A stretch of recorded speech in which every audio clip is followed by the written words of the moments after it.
के साथ साथ गैर मुस्लिम भी राशन के मोहताज है, तो क्या उन्हें इस हालत में ज़कात के पैसे दे सकते हैं? ज़कात ये शरीयत का हक़ है। ज़कात ये शरीयत का हक़ है, यानी अल्लाह तबारक व तआला ने मुसलमानों पर फ़र्ज़ किया है। ज़कात सिर्फ साहिब इस्लाम को, मुसलमान को ही दी जा सकती है। हाँ, मदद की बात जहाँ तक है, गैर मुस्लिम है उनकी भी आप मदद कर सकते हैं मखलूक़ खुदा होने की हैसियत से।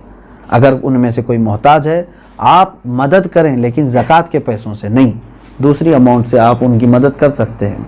मैं मदद की ममानियत की बात नहीं कर रहा हूँ कि मदद नहीं कर सकते किसी, इस्लाम तो मदद करने का हुक्म देता है, लेकिन ज़कात चूँकि पर्टिकुलर एक ये हमारे मजहबी हिस्सा है, तो ये सिर्फ उस वक्त ही अदा होगी जब आप मुसलमान को देंगे। सवाल ये है, खेती बाड़ी करने वाले अपनी ज़कात कैसे निकाल सकते हैं? जैसे सब लोग निकालते हैं वैसी ही आपके पास पैसे हैं, सोना है, चांदी है, खेती बाड़ी करने वाले के पास, तो उन पर तो वही ज़कात होगी। लेकिन सवाल पूछने वाला अगर ये पूछ रहा है कि खेती बाड़ी की जो फसल निकली है उसमें क्या है, तो उसका तरीक़ा अलग है, उसको उश्र कहते हैं।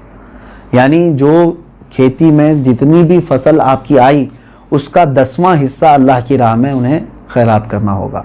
लेकिन ये भी उस वक्त जब के वो अल्लाह तबारक व तआला की नेमतों से वैसी ही उसकी फसल उगाई बग़ैर किसी ज़्यादा मेहनत के, यानी इसने बीज बोया और फसल निकल आई और कटाई कर लिया।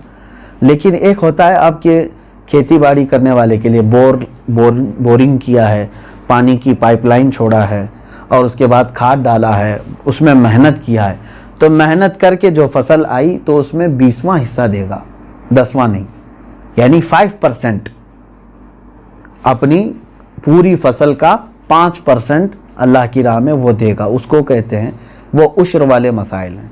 और जो बग़ैर किसी इस तरह के बोरवेल वग़ैरह के कुदरती पानी से सींच करके फसल आई है उसमें 10% देगा।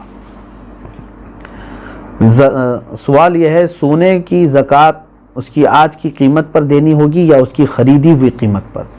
नहीं, आज की जो कीमत होगी उसी पर ज़कात होगी, अगर आप पैसों में दे रहे हैं तो। और अगर सोने में दे रहे हो तो आपके सोने की जो कीमत सुनार लगाएगा, जाहिर सी बात है सोने में अगर आप ज़कात दे रहे हैं तो वही सोने की जो कीमत सुनार लगाएगा उसी एतबार से आपको ज़कात देनी होगी। ये नहीं कि आप 20 साल पहले जो ख़रीदे थे उस वक्त 10,000 रुपये तोला था और आज जो है मैं उसी कीमत से दूंगा, ऐसा नहीं है। ज़कात पर सबसे पहला हक़ किसका है? सबसे पहला हक़ आपके रिश्तेदारों का है, उसके बाद पड़ोसियों का है, फिर आपके मोहल्ले वालों का, फिर आपके गांव वालों का, फिर आपके शहर वालों का, फिर शहर के पड़ोस वालों का। इस तरह तरतीब है। अगर कोई शख्स अपनी हर महीने की इनकम पर ज़कात देता हो तो उस पर सालाना ज़कात वाजिब है? इनकम पर क्यों ज़कात देता है जब अल्लाह तबारक व तआला ने तुम्हें उस चीज़ का हुक्म नहीं दिया? जो तुम जमा करके रख रहे हो, जो सेविंग है, अब मिसाल के तौर पर मैं आपको बताऊं, आपकी सैलरी 1 लाख है मंथली, आप जॉब करते हैं, 1 लाख रुपए महीना कमा रहे हैं। अब 98,000 आपके राशन पानी और घर के खर्चों में सब चली जाती है और बचते कितने हैं? 2,000। पूरे साल में आपके पास कितने बचे? 24,000। तो इस पर कहाँ से ज़कात आई?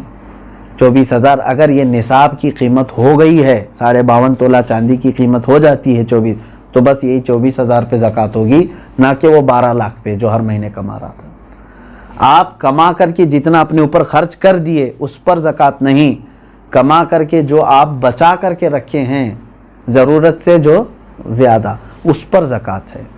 ये टैक्स और ज़कात में यही फ़र्क है। टैक्स जो है इनकम पर लगती है, गवर्नमेंट जो है ना हमारी इनकम पर टैक्स लगाती है, जितना तुम कमा रहे हो उसका टैक्स दो, बचा रहे हो वो अलग है। और शरीयत ने हमको क्या कहा है? जितना चाहे कमाओ, खर्चा कर दिए तो उसकी पूछ नहीं। 1 करोड़ कमाए महीने में और तुम्हारे 98 लाख खर्च हो गए, उसकी शरीयत ने ज़कात नहीं मांगी। 2 लाख अगर तुम्हारे पास बचे हुए हैं तो उसकी, लेकिन गवर्नमेंट क्या मांगेगी? 1 करोड़ कमाए हो, इनकम टैक्स पूरे 1 करोड़ की टैक्स तुम्हें देना होगा। ये ज़कात और टैक्स में फ़र्क है। सवाल यह है, अगर किसी ने जगह खरीदी है घर बनाने की नीयत से, मगर 1 साल हो गए अब तक घर नहीं बना सके, तो क्या उसकी भी ज़कात देना ज़रूरी है?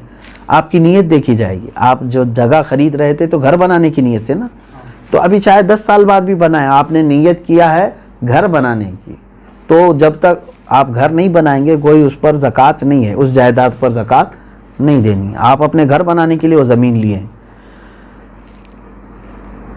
सवाल ये है कि मेरे पास कुल 250 ग्राम सोना है, उसमें से कुछ सोने पे लोन लिया है, तो वो बैंक में है, बाकी सोना मेरे पास है, तो कितने सोने पर ज़कात निकालना है? पूरे 250 पर या सिर्फ उस पर जो मेरे पास बाकी बचा हुआ है?